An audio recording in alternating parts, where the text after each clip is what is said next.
Akon easy Telugu ఫ్యామిలీకి welcome అండి. ఈరోజు topic law of diminishing marginal utility అండి.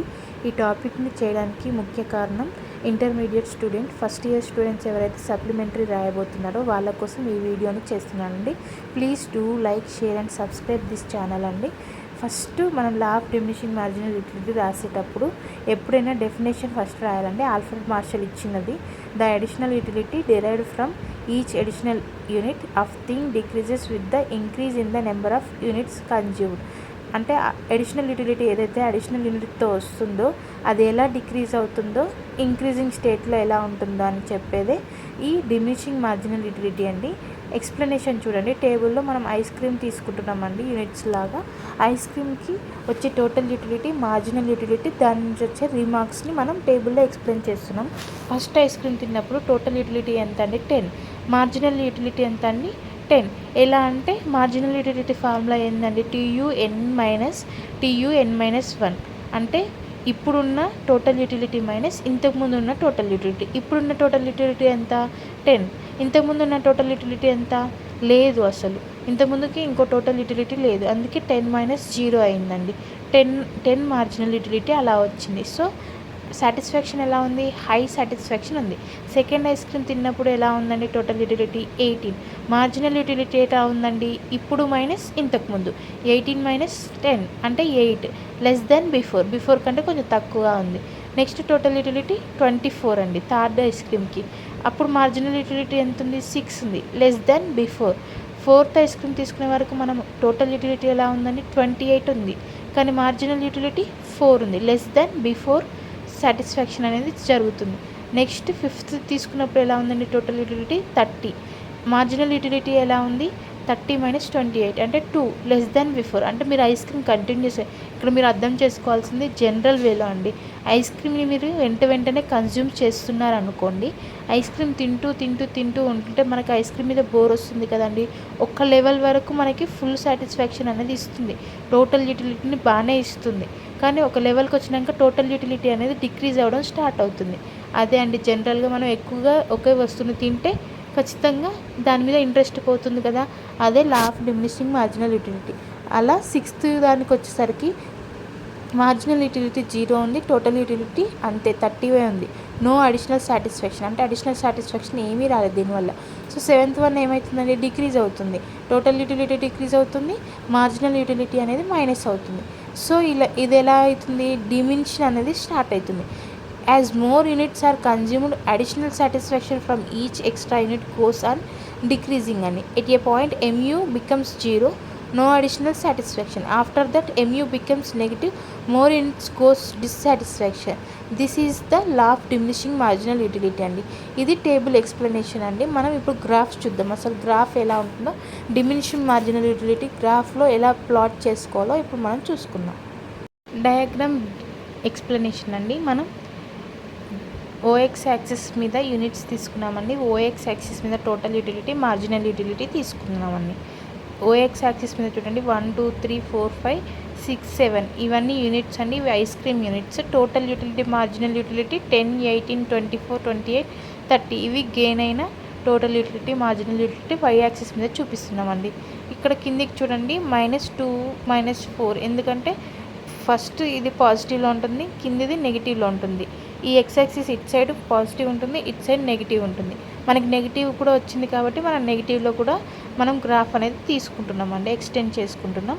ఇప్పుడు చూడండి, ఇందాక మనం చెప్పుకున్నట్టు ఫస్ట్ మన Y యాక్సిస్ మీద మార్జినల్ యూటిలిటీ, టోటల్ యూటిలిటీ 10 ఇలాగా ప్లాట్ చేసుకున్నాం. 10, 8, 6, 4, 2, 0 -2 కూడా అయింది కదండి MU అనేది.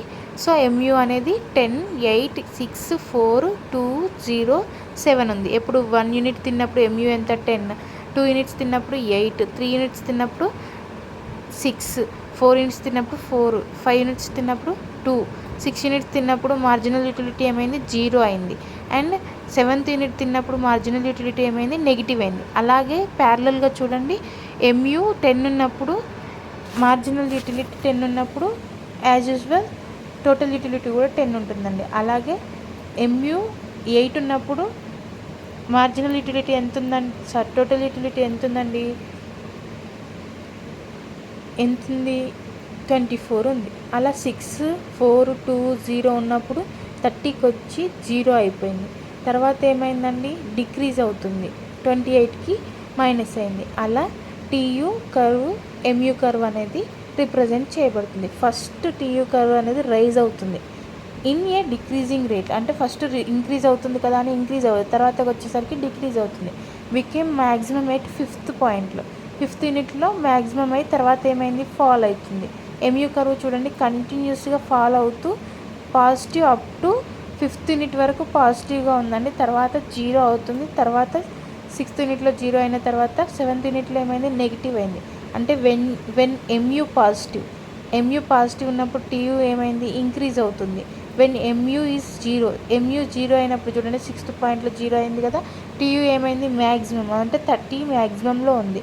వెన్ ఎంయూ ఈజ్ నెగిటివ్ అంటే -2లోకి వచ్చినాక టీయూ ఏమైంది, డిక్రీజ్ అవ్వడం స్టార్ట్ అయింది. MU curve is the slope of the TU curve. MU curve ఎలా ఉంది, స్లోప్ ఆఫ్ ద టీయూ కర్వ్గా ఉంది. సో ఇది డయాగ్రామ్ ఎక్స్ప్లెనేషన్ అండి. లా ఆఫ్ డిమినిషింగ్ మార్జినల్ యూటిలిటీకి లిమిటేషన్స్ అండి. First one applies only in short period. Law of diminishing marginal utility ఎప్పుడైనా applies in short period only అండి. Assumes a constant quality of goods. ఇది ఎలా assume చేస్తుంది, constant quality of గూడ్స్ని assume చేస్తుంది. ఇది ఒక limitation. Does not consider change in income, tastes and preference. అంటే ఎలాంటి దాంట్లో చేంజెస్ ఉండవండి, చేంజెస్ లేకుండా ఉంటుందండి. ఇన్కమ్లో అయినా, టేస్టెస్లో అయినా, ప్రిఫరెన్స్లో అయినా. Difficult to measure utility in absolute టర్మ్స్లో యూటిలిటీని మెజర్ చేయలేము. Not applicable for all goods, అంటే ఇది అన్నిటికీ అప్లికేబుల్ అవ్వదు. ఎగ్జాంపుల్ నెసెసరీ గూడ్స్కి అస్సలు ఇది ఎగ్జాంపుల్ కాదండి.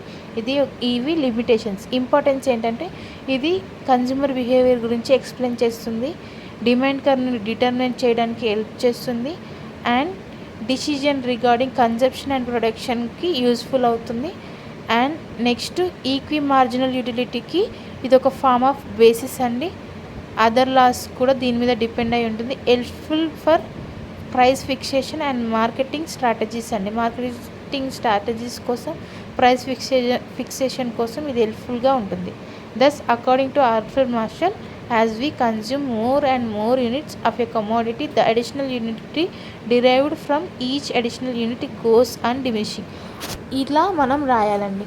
మనం ఫస్ట్ ఇయర్లో law of diminishing marginal utility long answer క్వశ్చన్గా వచ్చినప్పుడు ఖచ్చితంగా ఫస్ట్ డెఫినేషన్ రాయాలి, తర్వాతకి అజంప్షన్స్ రాస్తే రాయండి, లేకపోతే లేదు. అది దానికి చాయిస్. కీ పేపర్లో అదేం చెప్పరు, కానీ ఖచ్చితంగా టేబుల్ని ఎక్స్ప్లెయిన్ చేయాలి. Relationship between TU and Mu రాయాలి. లిమిటేషన్స్ కంపల్సరీ రాయాలి. ఇంపార్టెన్స్ కూడా కంపల్సరీ రాయాలండి. మీరు కంపల్సరీ గ్రాఫ్ ఎక్స్ప్లెయిన్ చేయాలి, టేబుల్ని ఎక్స్ప్లెయిన్ చేయాలి. గ్రాఫ్ని ఎక్స్ప్లెయిన్ చేయకపోయినా, టేబుల్ని ఎక్స్ప్లెయిన్ చేయకపోయినా మార్క్స్ తగ్గిపోతాయండి. గ్రాఫ్కి 3 మార్క్స్, టేబుల్కి 3 మార్క్స్, ఇక్కడనే 6 మార్క్స్ వస్తుంది. లిమిటేషన్ అండ్ ఇంపార్టెన్స్ రాస్తే 3 మార్క్స్, ఇలా 9 మార్క్స్ వస్తుందండి. డెఫినేషన్కి మీకు 1 మార్క్. ఇలాగే ఉంటుంది మీ కీ పేపర్. ఎవాల్యుయేటర్ ఎవరైతే ఉన్నారో వాళ్ళ దగ్గర ఉండే కీ పేపర్ ఇలా ఉంటుందండి. Definition, table, explanation, diagram, explanation, limitations and importance. ఇలా కీ పేపర్లో మీరు రాస్తే మీకు 10/10 అనేది పడుతుందండి కంపల్సరీగా.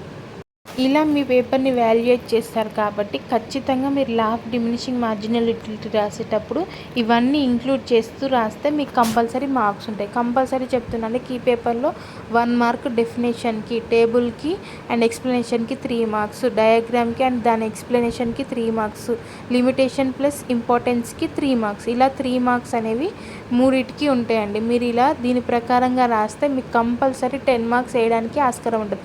ఎకనామిక్స్లో ఖచ్చితంగా లాంగ్ ఆన్సర్ కరెక్ట్గా, పర్ఫెక్ట్గా కీ పేపర్ ప్రకారంగా రాస్తే ఖచ్చితంగా మీకు 10 మార్క్స్ కంపల్సరీ పడతాయండి. మీరేం టెన్షన్ అవ్వద్దు, సప్లిమెంటరీ ఉంది కదా, అదేం లేదండి. ప్రతి ఒక్క లాంగ్ ఆన్సర్ చదవడం అనేది చాలా ఇంపార్టెంట్ అండి. అందరూ అనుకుంటారు 2 మార్క్స్ చదివితే పాస్ అయిపోతామని చెప్పి. కాదండి, లాంగ్ ఆన్సర్ చదివితే పాస్ అవుతారు. 2 మార్క్స్ ఆన్సర్ రాసేటప్పుడు మనం ఒకవేళ కీవర్డ్ని మర్చిపోయి ఉంటే ఆ కీవర్డ్ రాస్తేనే మీకు 2 మార్క్స్ పడుతుందండి. అప్పుడు మీకు 30 మార్క్స్ దగ్గర 15 మార్క్స్ పడే అవకాశం ఉంటుంది కీవర్డ్స్ రాయకపోతే. మీరు ఓవరాల్గా రాసినా కూడా 1 మార్కే పడుతుంది. అదే మీరు 10 మార్క్స్కి ప్రిపేర్ అయితే దాని గురించి రాస్తే మీకు కంపల్సరీ ఇలా pattern wise definition, table, explanation, graph, explanation, limitations, importance ఇలా ఒక స్ట్రక్చర్ ఉందండి కీ పేపర్కి. ఈ స్ట్రక్చర్ ప్రకారం రాస్తే మీకు ఖచ్చితంగా 10 మార్క్స్ అనేవి పడుతుంది. ఎవాల్యుయేటర్గా చెప్తున్నాండి, కంపల్సరీ ఇలా రాయండి. మీకు మార్క్స్ రాకపోతే అడగండి. Compulsory law of diminishing marginal utility light తీసుకోకండి. మొన్న రాలే కదా మేడం, మార్చ్ పేపర్లో రాలే కదా, ఇప్పుడు మళ్ళీ సప్లీలో వస్తుందంటే ఏమో చెప్పలేమండి. ఇది ఇంపార్టెంట్ క్వశ్చన్ కాబట్టి రావచ్చు. కాబట్టి దీన్ని చదవండి, ఈజీగా ఉంటుంది, తొందరగా వస్తుంది అండ్ మీకు మార్క్స్ గెయినింగ్కి ఇంపార్టెంట్గా ఉంటుంది.